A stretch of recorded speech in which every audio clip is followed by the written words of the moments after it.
Me a go done, me the weak odo. Hola mi hair sinta mama yal. Mi feti fi mama yal, na.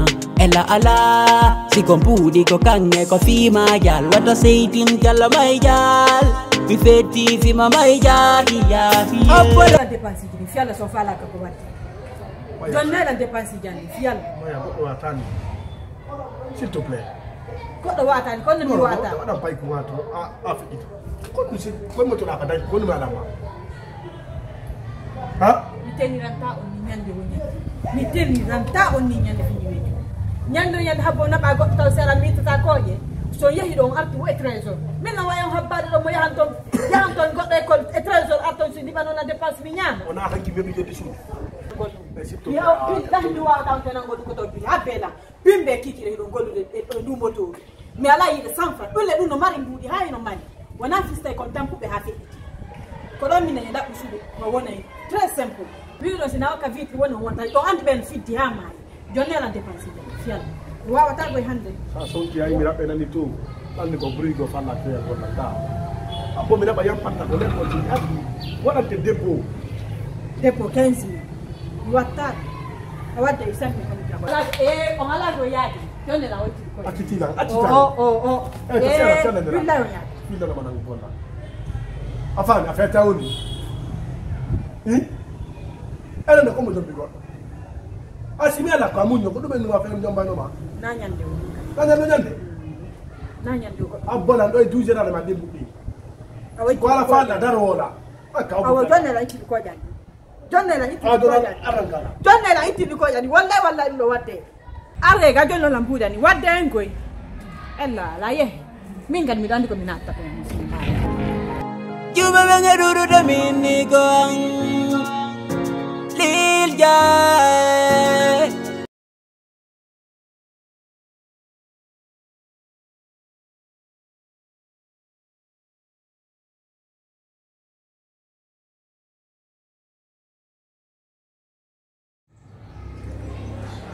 Allah giɗo jooma Allah honno min mi gerdata ɗum ɗo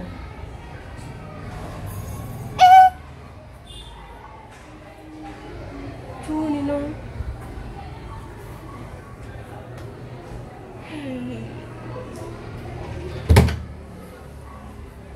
hey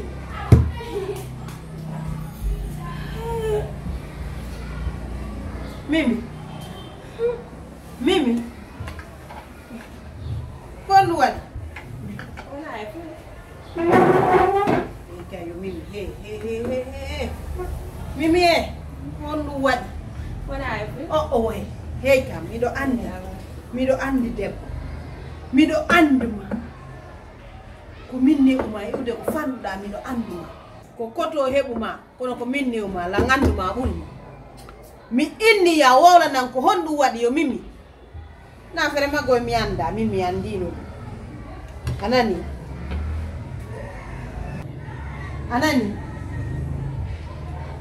Sa jabi wo. Milan ni no andu de few ala ko suuda ala no ande tan. ko haala mi men Mi innuma mi andi. Ko mbo hala ni mi mbo hala na lan ta wono haaju ma ko mi innuma mi andi.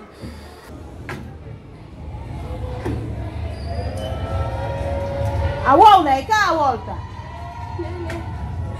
hande la mari ande ko mi joodi ɗo hande la mari miijo min ko mi woni ɗo hande ñande nde ɓe gartuno ɗo jemma ko nde ñande bandiɓe ngawriya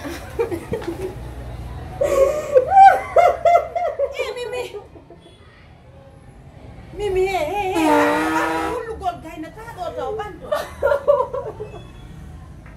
Mimi bandi be memunoma mi landi do ginda fuy wadal bandi be memunoma Mimi ene Maymuna goy onon bandi memu oron gollan halande Maymuna goy kono Mimi hanno doga ida andi video wala neba tate ogal mangal huma pera ma wala Mimi hanno doga Mimi hakkunde ma Allah ko bandi on tari daɗo fiyoli ma ha heedi mami wola e to yalti jemma on nana tan Mimi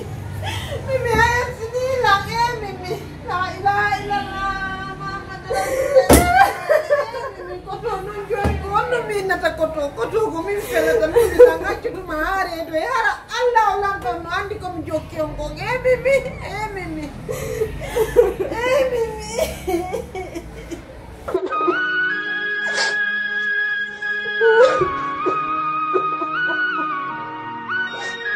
Ida mari problema tuma wonduɗen wo wonduɗen añiɗa ƴetti tun téléphone maɗa cokka ko ɗum yarantama mi ronkino fima an ko ɗum waɗi kadi quel est le problème ko ɗum woni probléme o Problème on ɗo andi konni anda mi fala planifier honno planifier mais pour quelle raison fi honno il fitan ƴetturedo e ɗum ɗo attends depuis jom mbaɗa ça fait combien de mois mais mali c'est juste mais pas les 6 mois donc fenay taw hay 2 mois e ɓaɗayna 6 mois jakoni finirta an hakkude ma Allah jom mbaɗa tu n'as même pas fait 2 mois an tu habbi fiya fi hono pour quelle raison fi hono planification fi honno waɗata tan mi ƴetturedo e ɗum ɗo Allah andani ni kala jom mbaɗa reedu makko fof nini ko heɓugol ɓiɗɗo woɓɓe nini hande ko ɗum ɗo woni soñjade bimɓe kikiɗe meɗen ɓeɗen resude ɓen kiiwanɓe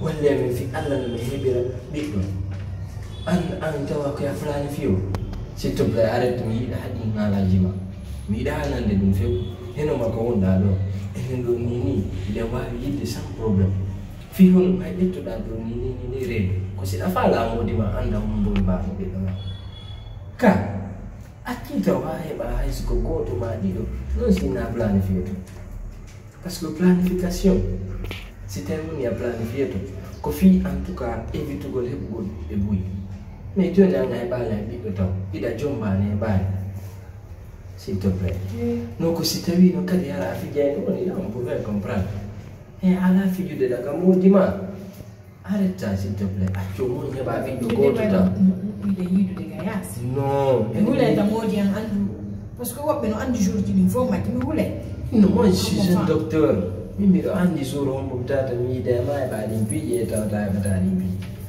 attends ayi confirme ila ɗum ko je suis spécialiste quand même miɗo ɗon andi fi ko moni haalde ko a faami donc s'il te plaît arrête ça hande ka wonɗa ɗo malgré que il y a toujours on fait autre chose mais ko guerata taw il faut avoir un enfant au moins sa heɓi ɗum sa heɓa joni ɓiɗɗo ko famille ma on darade ni sa heɓa ɓiɗɗo ɗo dans un an minuma famille makko fof darto hoorema ɓennema an a heɓata ka debbo woɗo ni ka debbo jinɗo tout ça no fof ɓe cancir donc pour ça attends au moins d'abord heɓa ɓiɗɗo goto sa heɓi ɗum ɗon joni solution go kadi yalta e fino faami donc tawaɗu ɗum noon hay ka hakkille ma hey min minna leydi fof kono solution fima am aduna e ajude miuti kamon juɓe ɓe geɗuɗude min ni ko kono mi faala min komi woni ɗon miɗo hersi yaltugol te sikke noon goɗɗo watanan jombudude en e hino komi faala ko yo waɗu joni yo wallala mi itta ndureedu ama de mi itta reedu ɓayna goɗɗo yeelan min e ndureedu jom bala mariage an on yewti naade mariage an on wona sadi iway ko rendu kono mi wakkilaki mariage on wona a wakkilaki mariage ma on bona a wakkili ittugo wonde miƴiti kan haala ma ɗon mariage ma on no ɓuranma wonkin tagaɗo hakkude ma yalla awa ndureedu ɗon wittetake mi inni ndureedu ɗon wittetake ɗigon mi watama acceptande a faami mi watama acceptande yawgo bonna reedu allah dandu sa lutti e ma hanana ɓiɗɗo na mariage a faami mais non ay allah waɗi docteur jonno ɗo may hiidego docteur jon enen hande ka wonɗen ɗo mi anda fi ɗum ɗo hande mi anda fi ɗum ɗo jang may daren se heɓay solution ɗum noon ɓuri moƴƴande may daren se heɓay solution min on noon affaire bonnugol ngol mi tawaka mi tawata ɓanami fenana anani may joni hiidege docteur